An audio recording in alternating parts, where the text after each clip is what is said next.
In today's lesson, we're going to move on from explicitly talking about confidence intervals, which is what we've been doing for the past few lessons, and start introducing the idea of hypothesis testing or testing procedures in statistics in general. So hypothesis testing is deeply related to what we were doing with confidence intervals, and we'll sort of touch on that a little bit, and you'll get a feel for why they're so related. But in the same way that confidence intervals were a major central part of statistics in general, so too are hypothesis tests. So it's another fairly large topic. And we're basically going to be continuing on hypothesis testing in different forms almost until the end of this semester before seeing sort of one last topic until the end. And so, again, today's lesson is going to introduce at a high level sort of all of the procedures that we're going to need for hypothesis testing. And then over the next several lessons, we're going to start looking into those more specifically. We have four major objectives from the lesson today. And again, it's going to be a fairly dense lesson as we're introducing all of these new concepts. But so at the end of the lesson, hopefully we understand the framework of null hypothesis significance testing, or just hypothesis testing for short. We want to be able to identify the null hypothesis and the alternative hypothesis in different settings. We want to understand, interpret p-values, and the conclusions from hypothesis tests. And we also want to understand and explain what type 1 and type 2 errors are. So, with that, we'll start by introducing hypothesis testing through the use of several news headlines. Right? So oftentimes we're going to see a headline that suggests that some new intervention, or eating some food, or drinking alcohol or not drinking alcohol, or a certain type of exercise, or staring at your computer or not staring at your computer, that any of these things has been associated with some health outcome that we care about.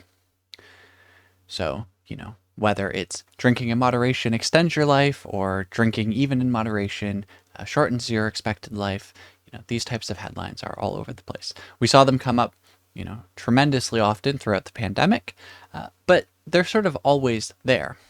And a question to ask is, how is it that we can come to these types of conclusions, right? There's sort of the question of whether any of these conclusions are actually true, and we'll put that aside for a second here. But if you wanted to answer these questions honestly, how could you say whether, for instance, drinking alcohol leads to an increased lifespan or a decreased lifespan? How can we actually make that? And the idea is that we can run what are known as hypothesis tests. So we can use this framework of null hypothesis significance testing and determine, from a statistical perspective, are these results that we're observing in our data statistically significant? Do they actually seem to be real, or are we just observing noise in the data? And so hypothesis testing sort of is the broad framework that allows us to make these types of conclusions, and then those conclusions can go get sort of misrepresented in the media to everyone's joy. So with hypothesis tests, we have seen both point estimates and interval estimates. And the question that we want to ask is, do our point estimates actually seem to matter? In order to think about why we would be asking these types of questions, we can think about trying to make a decision. Right? So if you estimate some point estimate, perhaps that you estimate that on average, when someone takes when a population takes a particular medical intervention, 52% of them improve. Right? And so the question is that actually different than sort of what we would expect through random chance? Right? And so if we want to make a decision, like, do we start prescribing this medication, we need some way of saying, does this value that we've observed actually seem to matter? So hypothesis tests provide one mechanism for making decisions based on a statistical analysis. They're not the only mechanism, but they are probably the most common. So a hypothesis test uses statistical inference to make decisions regarding the value of a parameter, right? Throughout this whole statistics course, we've been thinking about parameters as the point of interest. And so in the population, we say that some parameter actually exists. We're trying to make inference about that specific value. We don't know what that value is. A hypothesis test allows us to say, how likely do we think it is that this value is a particular value or isn't a particular value? When we're talking about a hypothesis, in statistics, what we're thinking about is a claim about a particular parameter value. So we're thinking about claims like the average height is X, or the yield from this batch is at least Y, or these types of things, right? They're claims about a specific parameter value. Hypothesis tests then weigh evidence which compare and contrast two competing hypotheses, right? And we see the data, which hypothesis is better supported by the data that we have, given the observations that we've made. Now, I'm going to present this as a 6-step procedure for testing hypotheses. I think it's easier to think about this sort of in a chronological order, but I don't think it's super important to memorize these 6 steps. Once you've seen the procedure, I think understanding it holistically is going to make more sense than understanding it step by step by step. And so we'll present it this way for the lesson, but afterwards I'd encourage you to think about sort of the bigger picture and make sure that you understand sort of from a high level, how does this all come together? So in the first step, we're going to state our null and our alternative hypotheses. So we'll talk about what those actually are. Then we're going to decide on a significance level, and we'll call this alpha, and that's going to be the level that we're testing at. This is going to be related to our confidence levels from confidence intervals. We then compute a test statistic, so we actually do some computation using the sample that we've observed. We're going to find what's known as a p-value, or we can consider critical values, which we're used to doing from our confidence intervals. Then we actually make the comparison. So then we're actually sort of running the test at that point. And then we're going to interpret our results and draw conclusions, right? So we start by stating what we're doing, and then we decide on what are the appropriate parameters for that test. We actually do some calculations, we do our comparisons, and then we're going to interpret what's going on. All right, and so now we can sort of dig into each one of these steps in order. So first, we're thinking about the null and the alternative hypothesis. The null hypothesis is what we assume to be true without any evidence to the contrary, right? So it's sort of our default state of the world. And every time, what we're going to do is we're going to assume that the null hypothesis is true, and then see if we have enough evidence to contradict that, right? So it's sort of the default state. It's our conservative state of the world. The idea is that unless we have sufficient evidence, we're not going to reject this null hypothesis, right? So we need to have a lot of evidence to say, nah, what is sort of assumed to be true about the world can't actually be true, or if it is, we wouldn't be observing the data that we're going to observe. So typically, this is going to take the form of, for instance, that there's no effect, right? And so we'll say that theta is equal to some default value. And so maybe we're saying the medicine that we're giving does not actually make patients better, so theta equals 0.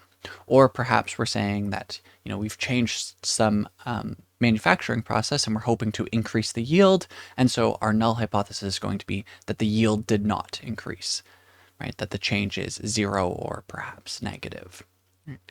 And so the idea is that by assuming this, what we're hoping to do is observe evidence in our data that is strong enough to contradict this assumption. We sort of take this as the default state, and then we're hoping that what we observe is going to contradict this. We write the null hypothesis as H naught, so H with a subscript 0, and so we would read that as the null hypothesis, and it would be stated something like H naught theta equals 0, or H naught theta equals 5. Now, the alternative hypothesis is the claim that we're interested in seeing if it's supported by the evidence. Okay, so it's going to be an alternative to the null hypothesis, right? For instance, the medicine actually does improve patients, or the changes we made improved the yield. Right. We always define this in contrast to the null hypothesis. So we need to have our null hypothesis, and then the alternative is the alternative to the null, right? So you have to have the null to have the alternative. And it's going to take the form, typically, of the effect exists. So something like theta is not equal to theta naught. We'll typically denote this with h sub a or h sub 1, and either one would work. You'll see both in the literature. And one important piece to note is that you need to select a hypothesis before you've looked at your data, okay? So you can't take a look at the data and then decide this is the hypothesis that I'm going to be testing. You have to decide before you've seen your data, ideally before you've even collected your data, what is the hypothesis that you're going to test, right? And then you collect the data and then you can analyze it. And this is important because once you've seen your data, that's going to influence the values you're setting in these hypotheses, and that's going to influence the hypothesis testing. So you have to be able to establish this prior to beginning this procedure. Now, we've seen significance levels when we were talking about confidence levels or confidence intervals, right? And we saw these critical values that they're derived from, or that they derive earlier on in the term as well. The reason that confidence levels or significance levels show up in both hypothesis tests and confidence intervals is because these two procedures are actually interchangeable with one another. I'm not going to dwell too much on this point right now about confidence levels being equivalent to a hypothesis test, but I think it's good to keep in mind that what we're doing here is mathematically an equivalent procedure to the confidence levels that we were looking at, the confidence intervals we looked at before, right? And so hypothesis testing and confidence intervals, they are sort of one in the same. The significance level is the threshold of evidence that you need against the null hypothesis in order to reject it. So the more evidence that you need requires a smaller value of alpha, right? And we'll learn about exactly how to interpret alpha before too long. But the idea is that just like with, if you wanted to be 99% confident, you took alpha equals 0.01. If you wanted to be 95% confident, you took alpha equals 0.05. The same type of procedure is going to play out here. The smaller alpha is, the less room we're leaving for random chance to be the driver of the effect that we're observing. So lower values of alpha equate to needing stronger evidence against the null. And essentially what we're thinking about is how unlikely do we think that the null hypothesis needs to be in order to act as if it were untrue, right? When we're deciding on what significance level do we want, we have to ask ourselves, at what point would we be confident rejecting the null hypothesis? And like when we were deriving confidence intervals, this is going to depend on the scenario that we're interested in. If the decision that we're making is very critical to get right, we want to be really confident that we're not making a mistake there. And so maybe we need a really, really, really strong amount of evidence, or a really large amount of evidence. Conversely, if there's really not much riding on this, then we can take a larger value of alpha, which is going to make the hypothesis test a little bit easier. It's going to require less strong evidence. And in turn, we're more likely to be making a mistake, but maybe we don't care as much given the scenario. You can sort of summarize this with the maxim that extraordinary claims require extraordinary evidence. So if we're making a really big claim, we need to see really strong evidence to believe that. If it's kind of a nothing claim, we might not need that strong of evidence. Now, in practice, what you're going to see in the real world is that people select alpha equals 0.05 and then they move on. Please do not just do this when you're actually running hypothesis tests in the real world, okay? So what I want you to be thinking about is, what is a value of alpha that's relevant for the scenario at hand?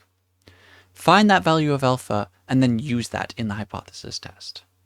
Don't just take alpha equals 0.05 because that's what people do, because many situations are going to call for stronger evidence than alpha equals 0.05, and many situations are not going to call for as strong evidence as alpha equals 0.05. And using an arbitrary threshold that's not catered to the exact situation is not at all an effective way of applying this framework. So we've stated our hypotheses. We've determined our significance level. Now we need a test statistic. We talked about test statistics when we were dealing with confidence intervals as well. And we said that a test statistic is some value which, when computed, has a known distribution. And in particular, in this case, if we assume that the null hypothesis is true. So it's a value, it's a random value, which we know the distribution of if we assume that the null hypothesis were to be true. Okay? And so then what we'll end up doing is we'll assume that the null is true, and then we can look at this distribution of the test statistic. Okay? So it's going to be related to the parameter of interest, right? We need to somehow link in the parameter, just like we were doing with confidence intervals.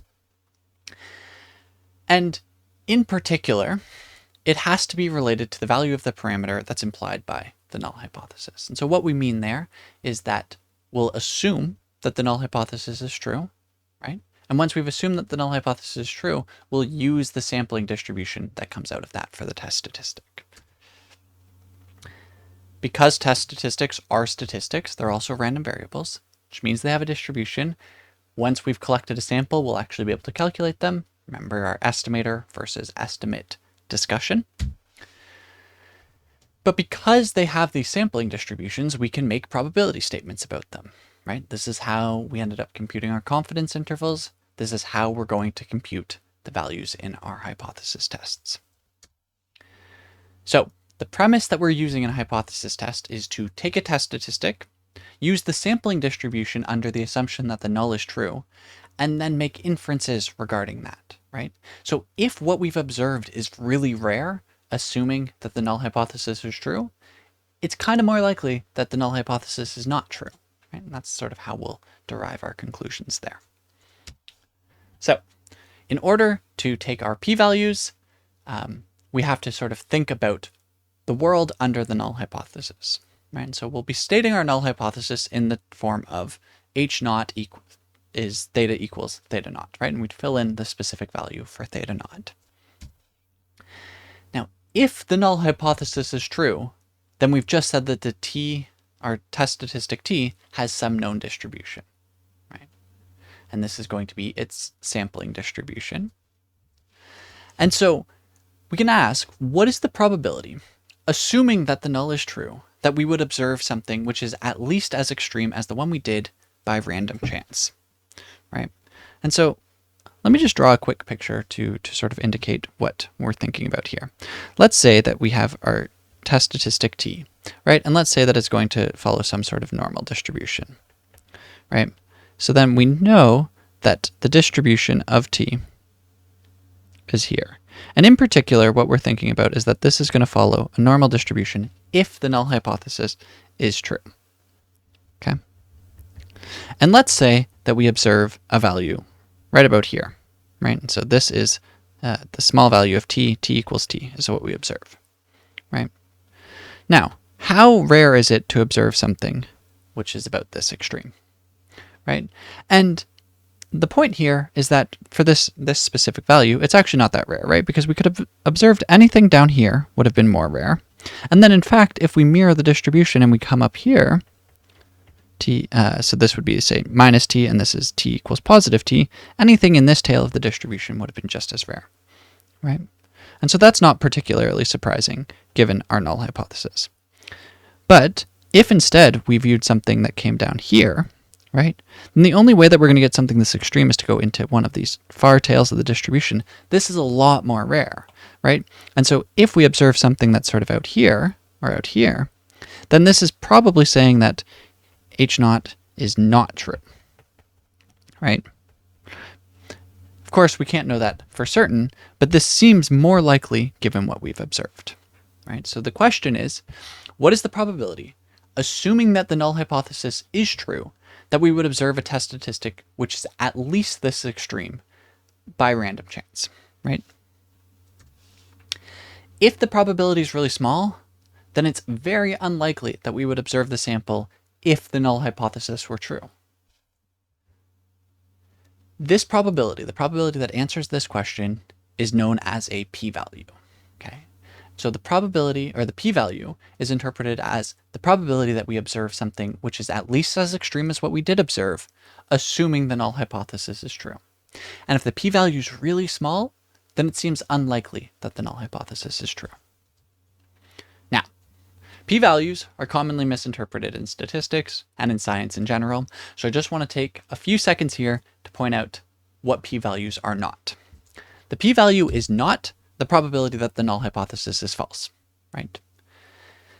There's a subtle difference between saying this is the probability that the null hypothesis is false and this is the probability that we would observe something which is at least this extreme if the null hypothesis were true, right?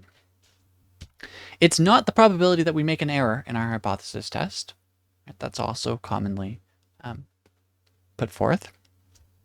And it's not the probability that our alternative hypothesis is true, right? Which is related to, but not exactly the same as, the first statement there as well. Okay, so the p-value is interpreted, just to re-emphasize the point, as the probability, if the null hypothesis were true, that we would observe something which is at least as extreme as what we did end up observing. Now, once we have our p-value calculated, we have to decide how we're going to make a conclusion. So we saw critical values when we were dealing with confidence interval construction, right? And the critical value is based on the sampling distribution. And in particular, the critical value is the value which would correspond to an alpha p-value. Okay, so let me try to say this differently. If you're looking at the critical value, which we've denoted by, say, Z alpha, then Z alpha is the value that would correspond to an alpha p-value. If we observe a test statistic equal to Z alpha, then the p-value is going to be exactly equal to alpha. Values which are more extreme than the critical value happen with probability less than alpha, right? So if we're taking Z alpha, then something more extreme than that is going to happen with probability less than alpha. And so we can think about p-values as being observed significance levels, right? If you thought about the significance level for a confidence interval, the p-value is going to be our observed significance level. It is saying that this is sort of the level at which this would be observed through random chance. They are the smallest alpha that we would have drawn the relevant conclusion for. With either a p-value or a critical value, we can draw comparisons, right? So we can use this to make conclusions about our hypothesis test. So if the p-value is less than our significance level, then we have strong enough evidence against the null hypothesis. And so let's sort of try to break down what that means. If we were to set our significance level at alpha equals 0.05, then what we're saying is that we want to observe a p-value which is less than or equal to 0.05.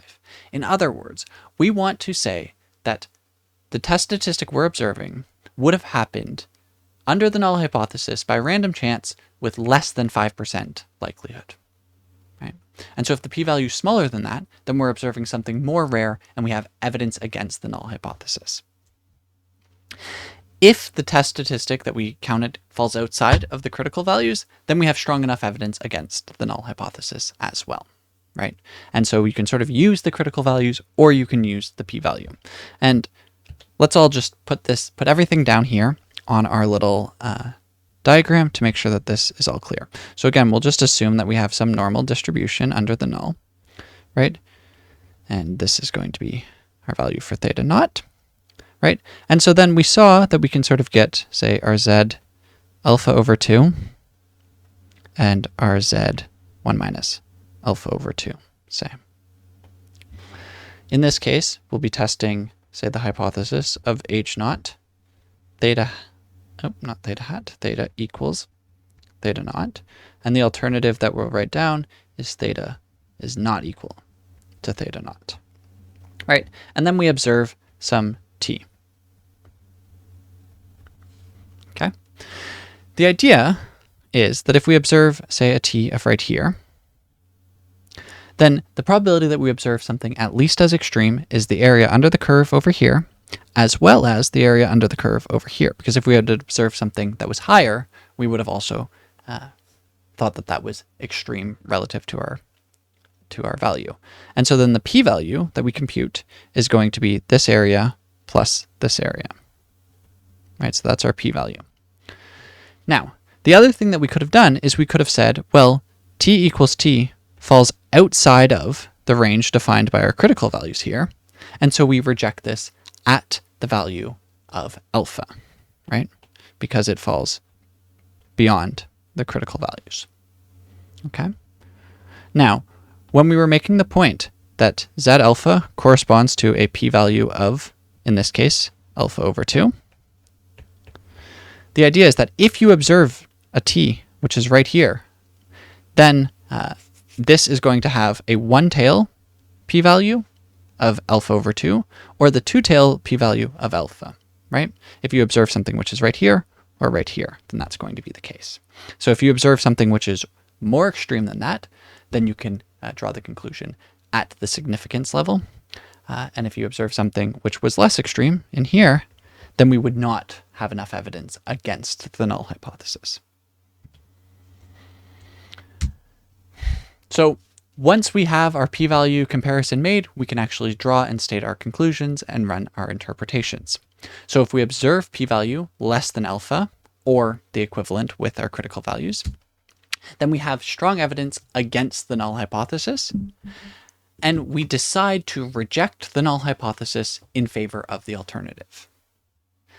In practice, what this means is we act as though the null is not true and that the alternative is supported. Right? So in our decision making, we decide, okay, we'll behave as though the alternative were true. Now, if we observe a p-value which is greater than or equal to alpha, or again the same with the critical values, then we do not have strong enough evidence against the null hypothesis.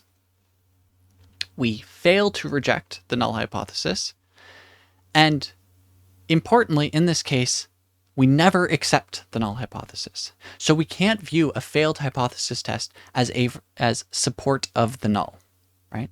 And the reason for this is because we're assuming that the null is true, right? And then we do our calculations. And so because we've assumed that the null is true, we can't really use that as evidence in favor of the null hypothesis, right? So people often draw the parallel to being innocent until you're proven guilty. We never have to prove that something is innocent. We're assuming that you're innocent, and then it's up to you, or it's up to the courts to prove that the person is guilty, right? No one has to prove their own innocence. Because we've assumed that the null hypothesis is true, if there's evidence against it, we can reject that. But if there's not evidence against it, we've not proven that the null is true. We've not proven that someone is innocent.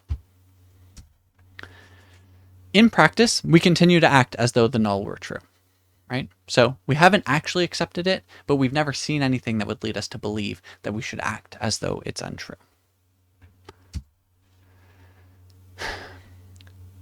If we reject the null hypothesis, we say that the result is statistically significant. So if you ever see the language, the result was statistically significant, what they mean is that they rejected the null hypothesis at some given significance level.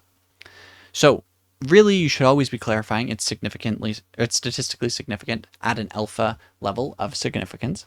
Sometimes that is going to be implied by the context. Now, the reported p-value indicates how strong the evidence against the null hypothesis is.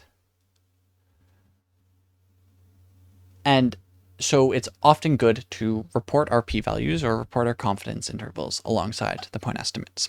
Now, if we fail to reject the null hypothesis, we say that the result is not statistically significant. What this is saying is that based on the sample, there is a strong enough chance that the result would be due to random chance, which means that we can't conclude that anything real was happening in our data, right? And so if we want to state our conclusion, it's normally going to be talking about statistically significant at an alpha significance level, or not statistically significant at an alpha significance level. Now, there are two ways that we can go about being wrong when we're doing hypothesis tests. We could make a false positive, which is we reject the null hypothesis if it were true, or we can make a false negative, where we fail to reject the null hypothesis even though it's false, right? False positives are called type 1 errors. And so this is where we're rejecting H0 even though H0 is actually true. And based on how we've set up the hypothesis testing procedure, the probability that you make a type 1 error is going to be alpha, which is our significance level. The level alpha is typically set in advance, right, which is what we talked about. And the idea is that you want to set alpha to be the acceptable threshold of a type 1 error, right? So what is the acceptable level where you'd be happy to reject H0 even if it was true? How rare do you want that occurrence to be? False negatives, type 2 errors. The probability of a type 2 error is denoted with a beta.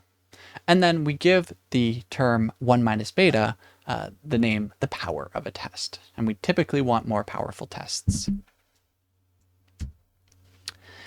Generally speaking, we want both alpha and beta to be as small as they possibly can be. However, making one of them smaller tends to increase the other one. So what we normally would do is we'll set alpha to be whatever the acceptable level is, and then we'll try to minimize beta once we've done that already, right? And so there's this sort of inherent trade-off. Typically what you're going to do is decide on alpha first, and then work on getting beta as low as it possibly can be.